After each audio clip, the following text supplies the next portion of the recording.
Hey guys, Ritu this side. I'm going to review my 2020 Jaguar F-Pace. This model is a 3-liter V6 380 horsepower supercharged gas automatic engine. It's an all-wheel drive vehicle. This specific model on the outside, the color is Fuji white and it's sitting on 19-inch wheels. It has 350mm front brake.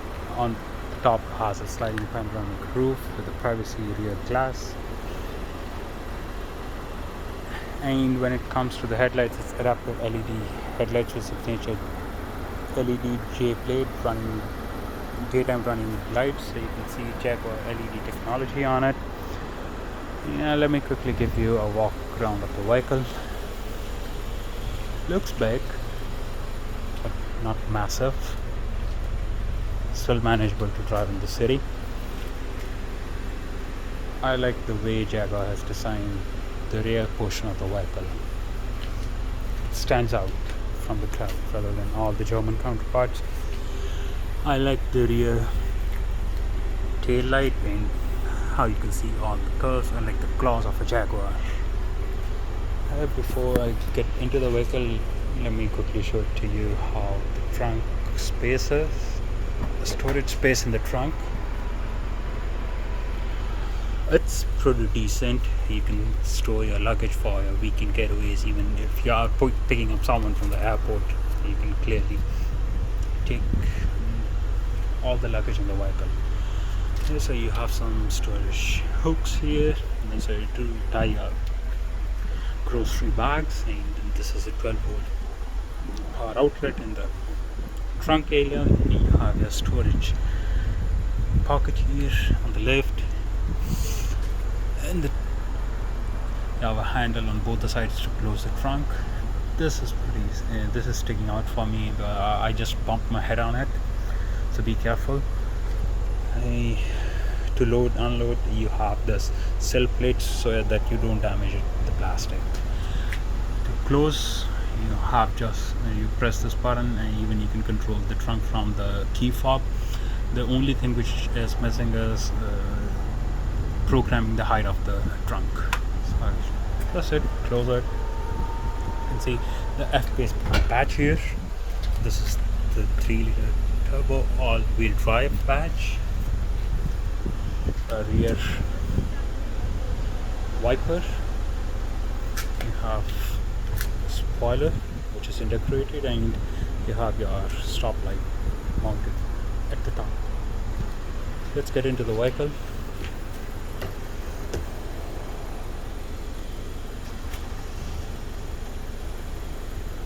When it comes to the interior,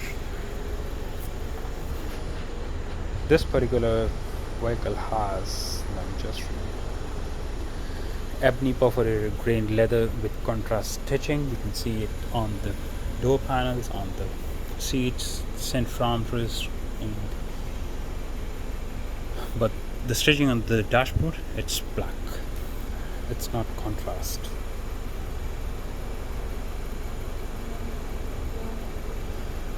Along with that, it has 18-wheel electric sport front seat, including lumbar and memory. And then the stitching color is ebony marzipan. You have gloss black trim finisher, which you can see here, even in the middle. I will show it to you in a moment. Over here, this is all your gloss black piano trim. Added to that, this particular vehicle also has Navigation Pro with Meridian surround sound system. Let me just close the window and you can read this patch, Meridian surround. Okay, so your memory seat controls are available on the window. Your power window control, they are at the top, which I feel they are a bit of a hassle. I'm used to operating the windows rolling up and down, at least over here at the same height where my knee is, but for this I need to really look up. And what I feel is once it starts pouring, when it's raining, if I don't roll up the windows in time, this might get water and it might get damaged. I'm not a big fan, but it is what it is. And you have your electronic child lock here, so Instead of just going and pushing some tabs or turning some knobs in the rear doors, you just press this button. The rear child security is on. There you see on the driver infotainment display. So this here, it controls your rear view mirrors, left, right, and then you keep controlling the knob. Lock and unlock the vehicle, the buttons are here. You have ample space for storing some water bottles for your drive and stuff here. Okay. Now, looking at the infotainment display, this is a 10.2 inch LED display. It's pretty crisp. You can configure the way you like by pressing the button on the steering wheel. You just press menu, you just keep moving it. Display vehicle settings, and all the settings are here.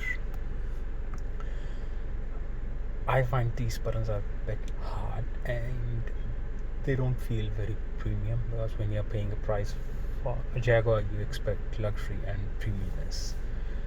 So this is the only disappointing factor when it comes to steering wheel, when I'm touching it and even the press is hard.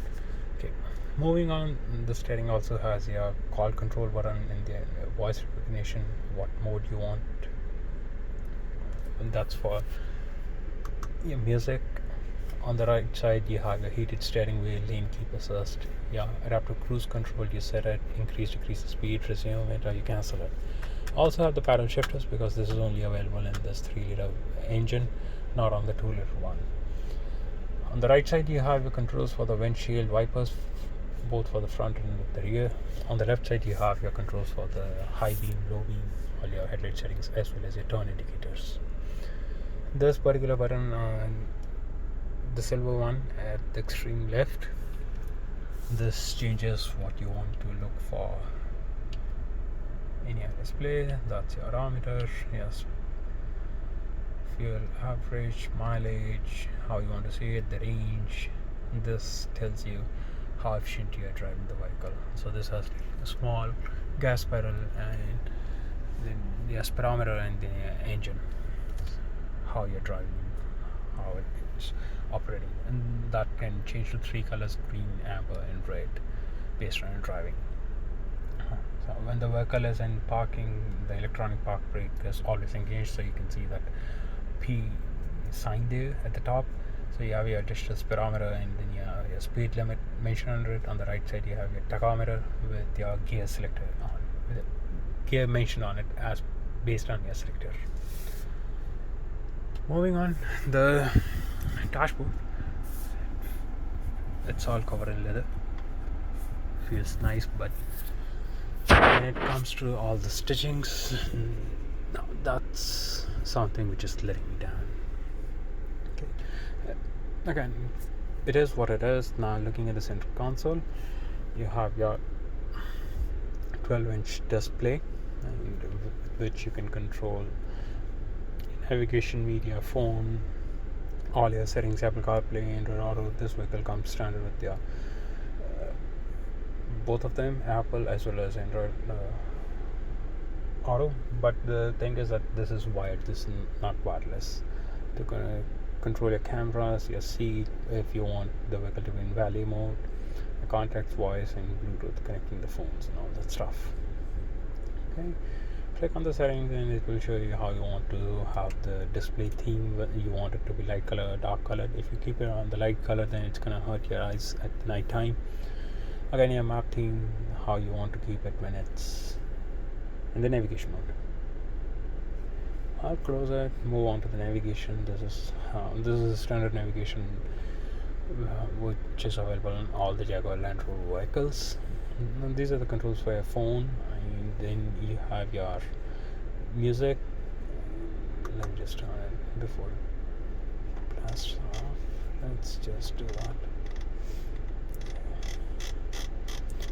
Just reduce the volume, so you have all your source, favorites, find, tune, scan, because this is right now on Sirius. You want to change it, how you want to go through it. I'm yet to pair my phones for that. The next control is the seat control. The seats are heated on both the sides separately. You can control it either using this infotainment display, or you're clicking this button just behind, under it, not beside it. These are the cameras, and the only camera it has is at the rear. This is your parking aid. All your beeps, bells and whistles for parking. This is a button to turn this display off. Let's just hit it here.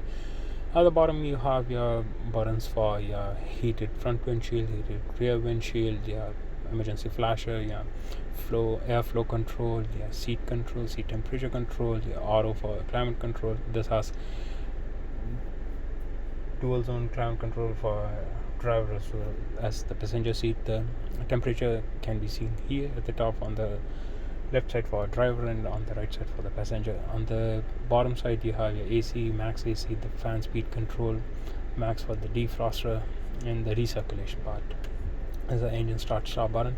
It's a bit dangerous to have it here, because if you're not looking if you want to change the temperature settings while driving, and if you're just looking in front ahead of yourself, you might end up pressing this button, so be careful, guys. This one is the control for your music.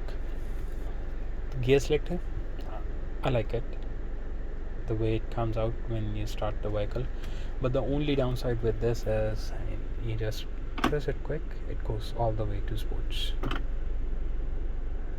whereas it should be like press it and then it should go. Now it's in reverse, neutral, drive. From drive to sports it can't go, so you need to press it down then twist it.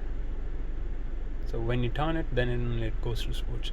This is what I would expect for especially coming to a reverse, so that you don't turn this too quick to directly hit and to go in reverse, and then you'll break your transmission and cause serious damage to the engine while you're driving on the highway, if you happen to just on this vehicle and you're driving in D.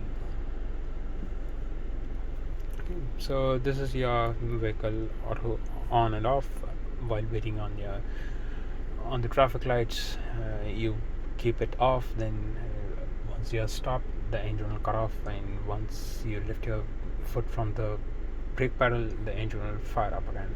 Then this is all your modes: sports mode, comfort, eco, and your snow and rain. This is the traction control off and on, needed for snow. This is your speed limit, so you can set your speed along with the cruise control. This is your electronic park brake here. Your compartment here, which has two decent size cup holders. Center console, not very deep, but it has your 12-volt C, your micro SIM card, and then your two USB ports for charging or using anything in the vehicle. Before I show anything, this is your steering wheel control position. Column adjust auto. If you put it to auto, I'm unsure how that's gonna happen. Maybe it will just move the steering column as and when I'm turning on and off the vehicle. Come back to that point a bit later. So these are your sun visors, both here has light on it, both on the driver's as well as on the passenger side. The roof is nice, but to me this looks like it's dirt magnet. Storage space for your sunglasses. Then these are the controls for your sunroof. This is for the sunroof shade. This is your to connect to the service, and then your SOS. The rear view mirror, this is auto dimming. Based on the light at night, it will dim. Both the mirrors on the outside, that's the rear view mirror, they are also auto dimming. That has blind spot always on it, so that's why you see the yellow light. Okay, moving on. This is the glove box. Could have been a bit bigger. Oh, this feels cheap plastic now. At least they could have given some lining into it.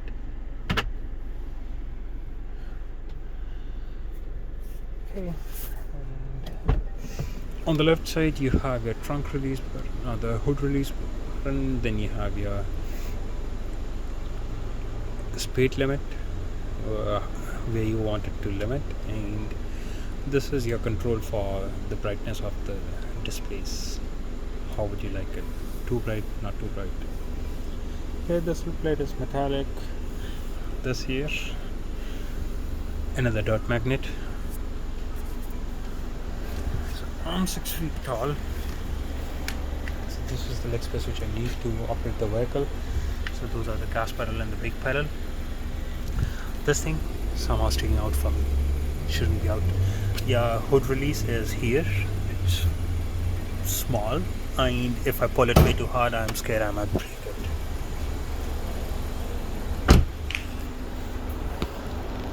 So let's pop open the hood.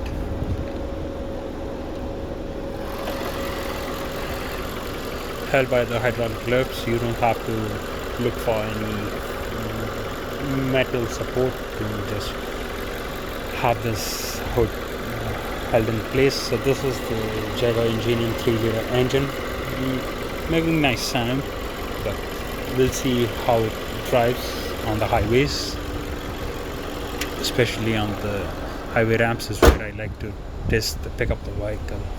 That's where it's basically used, along with when you're changing lanes. On the rear, again, you have soft touch material. It's not leather. This is leather. This guy here, this handle is too small. My nails are hitting the bottom. This is your stitching with ambient lighting. All your window up and down control, all are auto. So you have 2 speakers in the rear doors, 2 in the front, 3 on the dashboard, 2 in the trunk. So Meridian has done a good job when it comes to the sound. We will go to that part later. Okay, let's close the window. The seats from the back, if I'm not looking at the Jaguar logo, it seems I'm sitting in like $20,000 Nissan. The reason I'm saying that is this is plastic. This is way too small, the front seat, and the view from here, it's not, I wouldn't say that it looks luxury or it has like 70,000 Canadian worth. Okay, now given that I have the vehicle, can't do much, can't change the interiors. So this is the storage pocket behind the driver seat as well as the passenger seat. Over here you have your vents for the climate control. You can control the climate, and for the rear passenger, this is what it's gonna flow from the front. At the bottom you have 2 USBs and 1 12-volt power outlet. In this space, I don't think, maybe they thought that someone would be storing some pen here or a bar of chocolate, but this is completely useless to me. And over here you have your center armrest along with your 2 cup holders. Your headrests are here, and to control, you just press this button, goes down. Okay, and you can see the lines on the quarter window there. That's for the heated window. You have an okay kind of headroom. I'm 6, and let me just show you how much I have. It's this much, 1.5 inches. My knees are not touching the driver's seat, but if I tend to slouch a bit, yes, I'm going to hit my knees against the driver's seat. The worst part, which I feel is happening in both F-Pace as well as my Range Rover Evoque, that is the front seat belts, they are not height adjustable. That's a bare minimum which GLR could have done. Okay, so over here you see the seat for my kid, and let's step out. And you have a decent storage space in the rear window too. Here you can put your small bottles. This is a big no-no for me. This looks as if I'm entering into a plastic vehicle. And they should have kept it with metal, and if needed something else. Maybe they have metal under it, but it looks, this is plastic.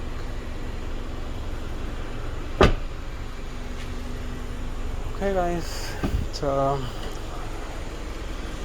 this is how it stands as of now. I have to get the vehicle cleaned, and when I take it for the trial I will post another video how the vehicle handles, how does it feels on the highways, whether it's being pulled by wind, is it able to have safe lane changes, pass vehicles, how is it on the highway ramps. So stay tuned for another video. I'm looking forward to connect with you guys. Stay safe, have a good one. Thanks, bye.